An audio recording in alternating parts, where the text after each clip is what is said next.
Welcome to GovExperts Insights, where we talk about politics, policy, and the practice of both. On this episode, we're here with Luke Wachob, the Senior Director of Communications and Policy for People United for Privacy, to talk about a few aspects of the First Amendment that really don't receive a lot of attention, specifically donor privacy. Luke, thanks for joining us today.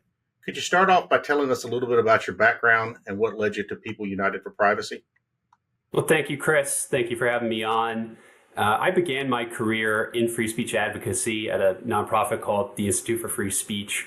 And we worked on all manner of issues related to free speech and especially political free speech. And this was an issue that came up a lot in my work there. One of the more insidious ways that governments can undermine freedom of speech is through violations of privacy.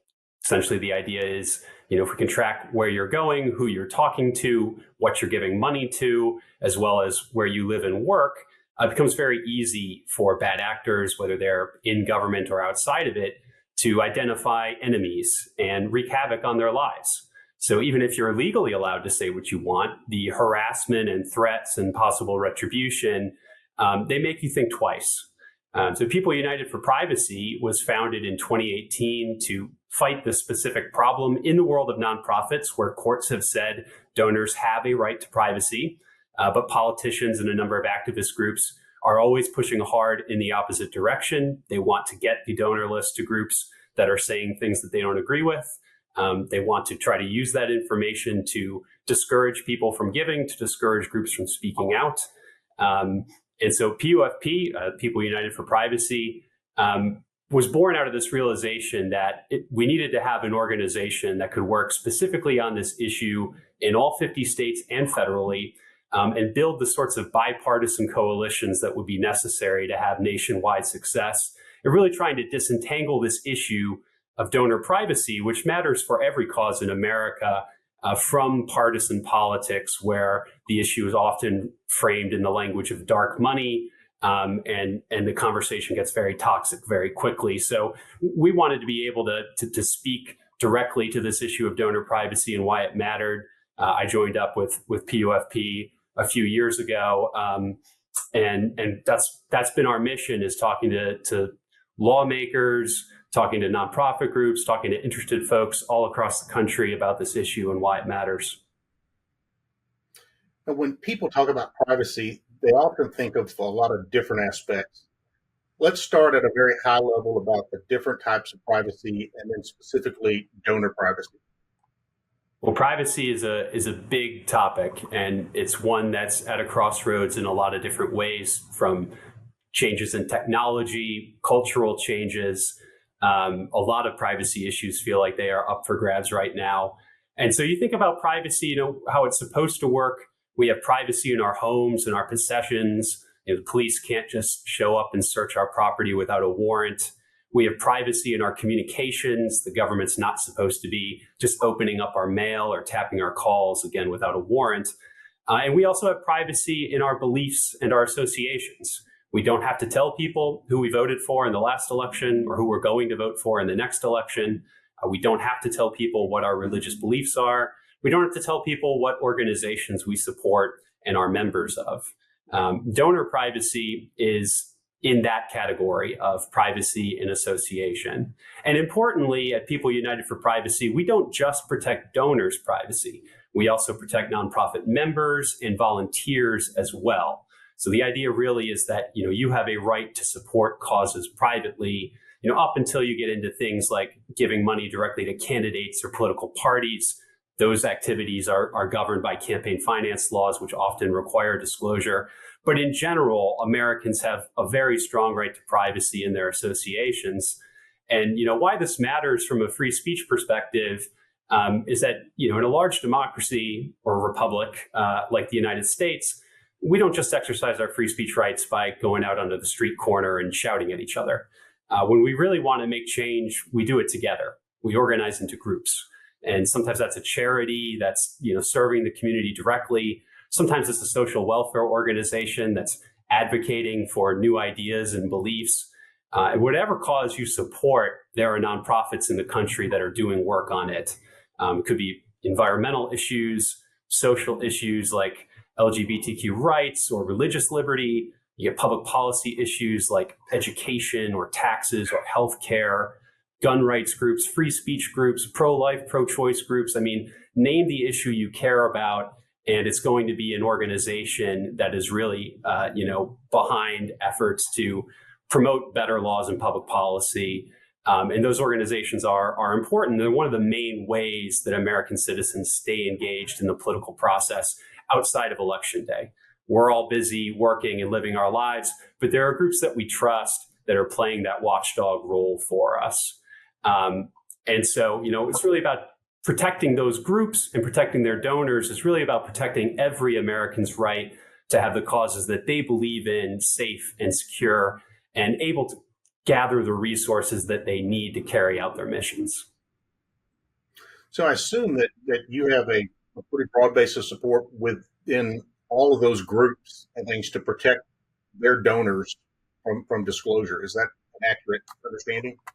It is. We've built some really broad bipartisan coalitions in the nonprofit community to talk about this in the States. I always really like when we can get groups that are opposed on almost every other issue on the same page here. We've had coalitions that bring together pro-life and pro-choice groups like we've talked about, gay rights groups, religious liberty organizations that are frequently at odds. And those sorts of coalitions, they turn heads in the legislatures. You get people paying attention when groups that they're used to being on opposite sides suddenly show up together. And the last time this issue was in front of the Supreme Court, there were, I believe, about 300 amicus briefs from nonprofit organizations, left, right, center, whatever, urging the court to come down with a ruling that would support privacy and association. And thankfully they did. Let's talk a little bit more about the origin of privacy protections in the Constitution. There's a pretty long history of anonymity with the First Amendment. What were the founding fathers' views on anonymity and the right to privacy? The founders believed in privacy often by necessity. King George and the British Empire were not about to let a bunch of ragtag colonists go out and organize and campaign for independence freely. So there were a lot of secret societies that bubbled up, the Sons of Liberty being perhaps the most famous, that used all kinds of anonymous speech to communicate messages to people who understood what they meant and to call people to action, whether it was to protest or to convene in the town square. And also, the founding fathers used pen names in their writing. They often published newspapers under pen names. Common Sense, the famous pamphlet by Thomas Paine that urged independence from Great Britain, that was written anonymously. It's also published anonymously. But I think what's interesting is even after the revolution, the founders continued to embrace privacy in many ways. During the debate over the ratification of the U.S. Constitution, the most influential arguments were the Federalist Papers. And the Federalist Papers, we know, were written by Alexander Hamilton, James Madison, and John Jay, but they were all signed under the pen name Publius. Now, to be sure, the founders, they didn't agree on much, and those were tumultuous times for a young nation. So, President Adams, only the second president in our history, signs the Alien and Sedition Acts into law, one of the worst laws from a free speech perspective in the history of the country. So I don't want to suggest that, the founders were always on the same page about everything related to privacy and free speech. But I think what they understood and what often gets lost today is that anonymous speech puts the focus on the message rather than the messenger. Yeah, that's a good discussion of the First Amendment and the potential infringement on free speech. There's also a potential chilling effect on a citizen's freedom of association. Talk a little bit more granularly about citizens' freedom of association and the genesis of that protection. Yeah, the chilling effect is a big thing on this issue. Donor disclosure doesn't mean that you can't form a group, and it doesn't necessarily mean that your group can't speak its mind, but it creates a powerful deterrent. Am I going to contribute to a group that's criticizing the mayor if I have a bunch of permits that are pending at the city government and that contribution is going to be publicly disclosed? Probably not. Am I going to contribute to a group whose opponents are so rabid that they might boycott my business, try to get me fired from my job, maybe even protest outside my home? Probably not. And By the same token, if I'm running a nonprofit, am I going to speak out about a controversial issue that might prompt backlash? If the backlash is going to be directed not at me and my fellow staffers who have decided this is the work we want to do, but on our members and supporters who may not be comfortable in the spotlight. So this is a very insidious policy. The nonprofit community doesn't go away. Its voice doesn't entirely disappear, but it becomes defanged and afraid to engage where it might provoke backlash. And so instead of the tireless advocacy for their members that we expect and demand of the nonprofit community, we get a much limper version of civil society that isn't really able to carry out its role.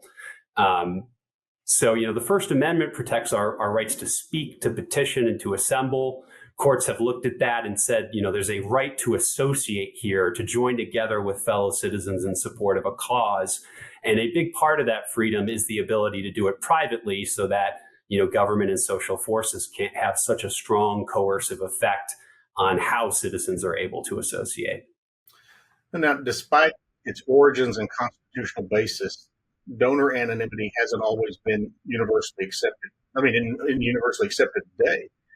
In fact, there have been many pretty dangerous examples of legislatures attempting to compel disclosure. Haven't there? Can you talk a little bit about the history there? Yeah. So I talked a little bit about the founding era, but I think there are modern protections for donor privacy come out of the mid 20th century, and a lot of it's tied in with the civil rights movement. Donor disclosure was the major strategy of Jim Crow leaders in the South. The NAACP in particular was having a lot of success going into southern states, filing lawsuits, doing voter registration campaigns, organizing protests and boycotts. And a lot of state leaders, they wanted to stop that and shut it down. And their most powerful weapon was to demand that the group turn over its donor list, because they knew the harassment and retaliation that would follow would effectively silence the group. And so the NAACP also knew the threat of that, and they refused. And so the fight between specifically the state of Alabama and the NAACP, that went all the way to the U.S. Supreme Court, which ruled unanimously in 1958 that Americans have a right to privacy from state officials in their support for nonprofit groups. So that ruling is still the strongest case law that we have on this issue.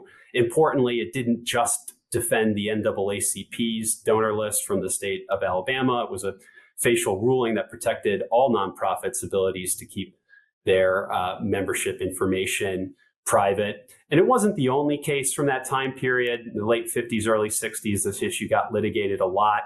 It popped up in the Supreme Court in Talley versus California, Bates versus Little Rock, Shelton versus Tucker. So there was a big wave of this. But what happened is, Richard Nixon and Watergate happened.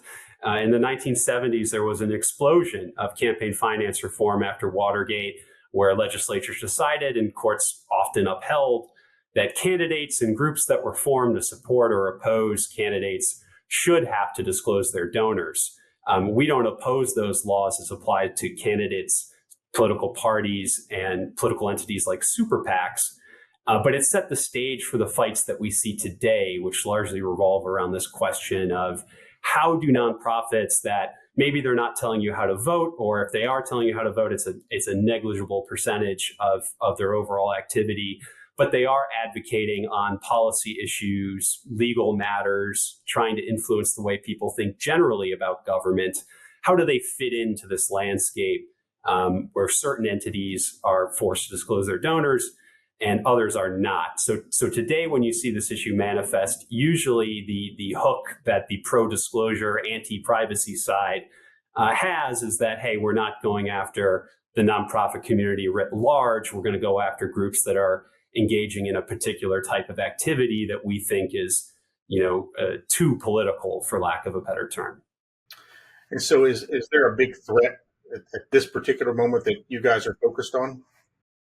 There's always threats popping up. Earlier this year, at the start of the legislative sessions, our team went through and analyzed every state legislature in the country and found that actually a majority of them had potential for donor privacy threats in law, regulation, or even potentially on the ballot.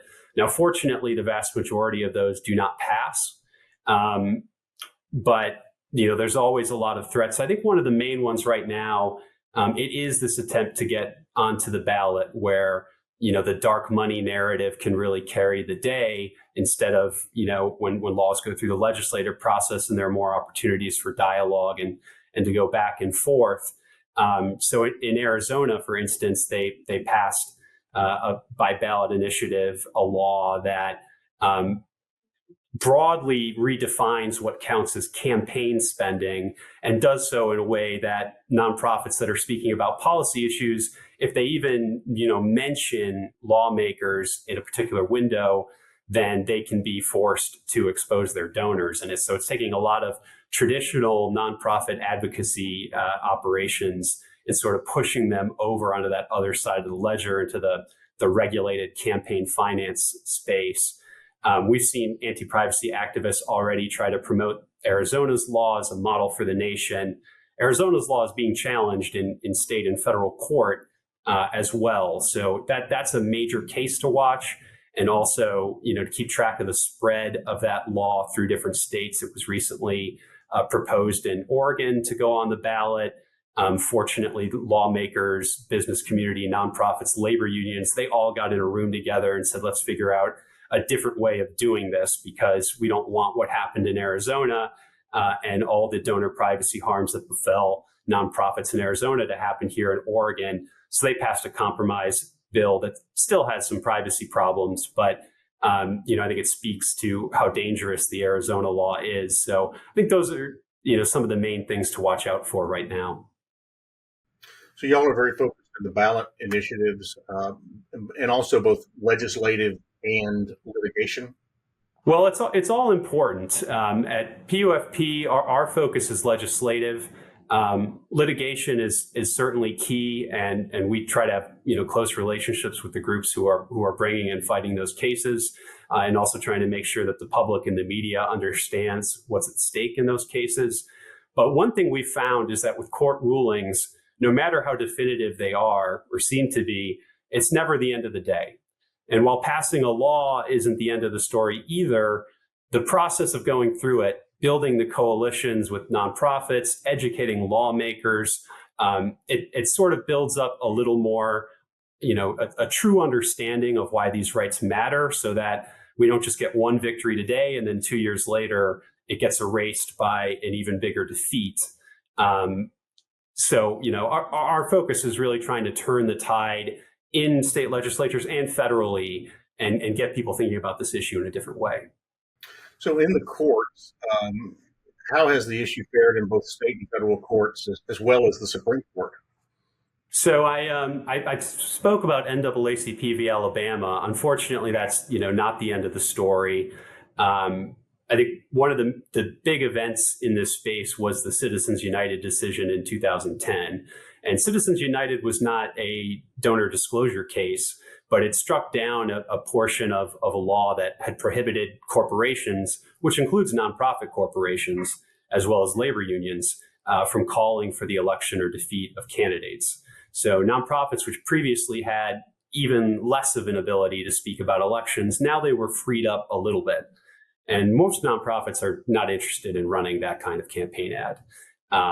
But nonetheless, it triggered a lot of backlash. Congress considered legislation called the Disclose Act, which would have forced many nonprofits to report their donors. A lot of state level equivalents were introduced. Some of those were passed. And then one of the big things that happened in the last decade was state agencies, places like California and New York, just started demanding that nonprofits turn over their donor lists. This was surprising because it seemed to run directly counter to NAACP v. Alabama. I mentioned how usually the anti-privacy groups are smart enough to have some political piece to it. So they can say, we're not going after every group. But this was that. This was, if you're registered in our state, you need to send us your donor list. So that was sued, and that case went up to the Supreme Court in 2021. It's called Americans for Prosperity Foundation versus Bonta. The court was 6-3, strongest pro-donor privacy ruling in a generation. They told the states like California, you have to stop doing this. And after that decision, I think a lot of existing state law is constitutionally suspect. So it's one thing we encourage states to do is to review their existing law and make sure it's up to date with what the Supreme Court has said on this issue. And then, I mentioned the Arizona law. I think that's a really important issue. We saw the state courts in Arizona side with the law. And in fact, in the federal lawsuit, which is likely to be more important, especially for folks outside of Arizona, the law did survive the initial round. So I think, the takeaway here is donor privacy does have strong legal support and it fares very well at the Supreme Court, but it's in a precarious place politically. And we don't want to put nonprofits in a situation where they have to fight a 10-year legal battle and go all the way to the Supreme Court to defend their members. And that's one of the reasons that we're focused on what legislatures can do to improve the situation. Now, for folks that are tuning in and saying, I understand I have a right to freedom of speech and I have a right to associate with whoever I want, but if I'm just giving money to a cause, how does that become protected speech? It's a question we hear all the time. And the answer is that it's not that the money is speech, but when the limit on money functions as a limit on speech, then you start to have a problem. And I would always encourage people to compare it to your other First Amendment freedoms. If the government put a limit on how much you could spend building a church or publishing Bibles, that is a restriction on your freedom of religion. If the government puts a limit on how much the New York Times or any other newspaper or news outlet can spend, that's a restriction on freedom of the press. And if the government were to put a limit on how much you could spend organizing a protest, you got to print up signs, you need lots of gasoline, you need food and water and equipment, and probably going to run some ads to try to get people to come.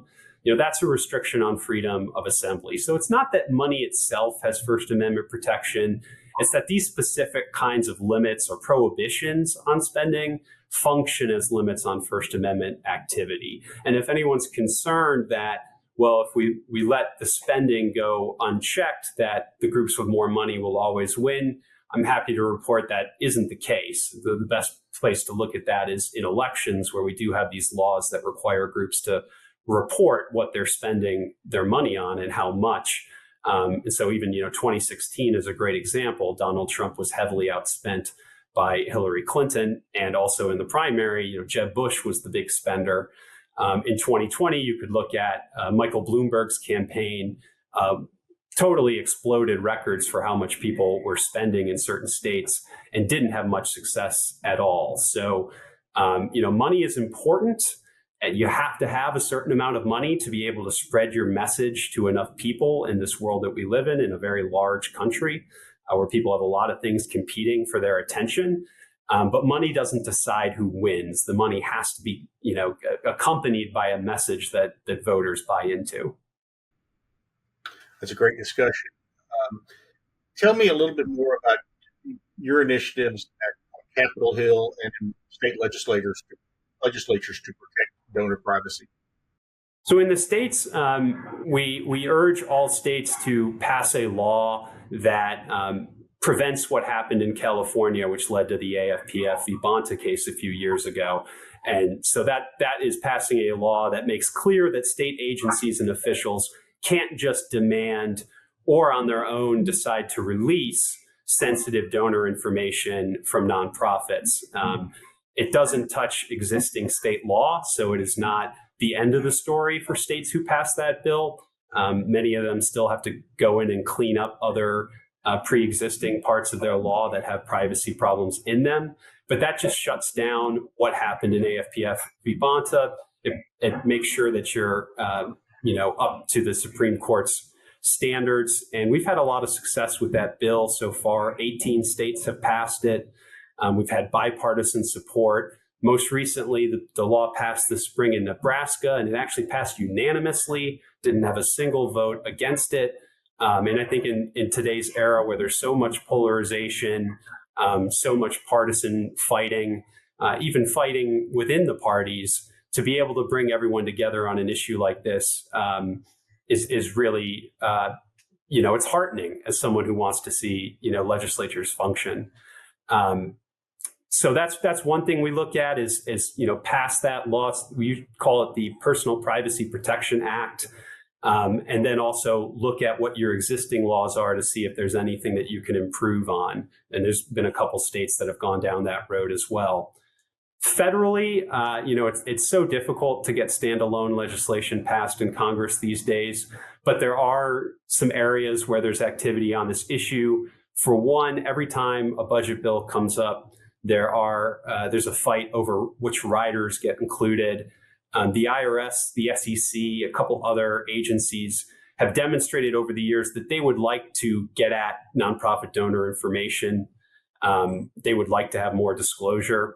So in budget negotiations, that's one of the issues that's always fought about is, can we put something in here to make clear that these bureaucrats at places like the IRS can't go rogue on violating donors' privacy. There's also some pro-donor privacy provisions in the House Republicans' American Confidence in Elections Act. And then on top of that, because of the IRS's sort of repeated efforts to trample on nonprofits, during the Trump administration, there was a reform done at the Treasury Department to limit what kinds of nonprofits really have to annually submit their donor list to the IRS, to make sure that it was only groups that were offering their donors a tax deduction that would have to submit that information, and not groups to whom the IRS doesn't truly need that information. And as we close out this episode, are there any parting thoughts that you'd like to leave with our audience? I think the biggest mistake we make on this issue is thinking about donors as other people. When we talk about donors, we're sort of always imagining the big donors, the billionaires, the people who are giving more money than we're ever going to see. And the truth is, those people can take care of themselves. They can hire security, and also whatever legal system you put up, they can hire the best attorneys and strategists and operatives to work under that system. So the super wealthy are always going to find a way to get their influence. It's the vulnerable people and groups that we need to be worried about. Folks who, can't afford personal security, folks who can't afford to lose their job. If you give $50 to a nonprofit, you are a donor and you're the person whose privacy rights we are concerned about. And then even if you don't give money anywhere at all, chances are there's a group out there that you care about and you would miss them if they were gone. So we don't want any group to lose its ability to advocate because of donor disclosure laws. People aren't wrong to be concerned about corruption when money and politics intersect. But donor disclosure creates another worse form of corruption. It empowers government actors or their allies to retaliate against Americans who are peacefully advocating for their views if those in power do not like those views. So I would encourage people to, when you hear about dark money, remember, you have a right to privacy, not only in your home and your phone calls, but in who you're giving money to. Dark money is a smear term that's very common nowadays, but donor privacy is a long-standing American right. It's nothing we should be ashamed of. It's an important piece of the First Amendment. And in today's era of doxing and cancel culture, and where privacy is under threat from so many directions, this is one area where we can make positive change. And PUFP has proved that it's possible and pulled people together from completely different ends of the political spectrum to make it happen. So I would just encourage people to pay attention to this issue. Think about it when politicians in your state are talking about these horrible dark money groups. What do they really want these donor lists for? What's really going to happen if disclosure is required? And is that truly a good thing for a society and a country that believes in freedom of speech and tolerance and equality? We've been visiting today, Wachob, the People United for Privacy, and the topic has been donor privacy. Luke, thank you for an excellent GovExperts Insight discussion. Thank you for having me. Thanks for joining this edition of GovExperts Insights. We invite you to follow this and other episodes at govexperts.com or on LinkedIn, Facebook, YouTube, and our other social media channels.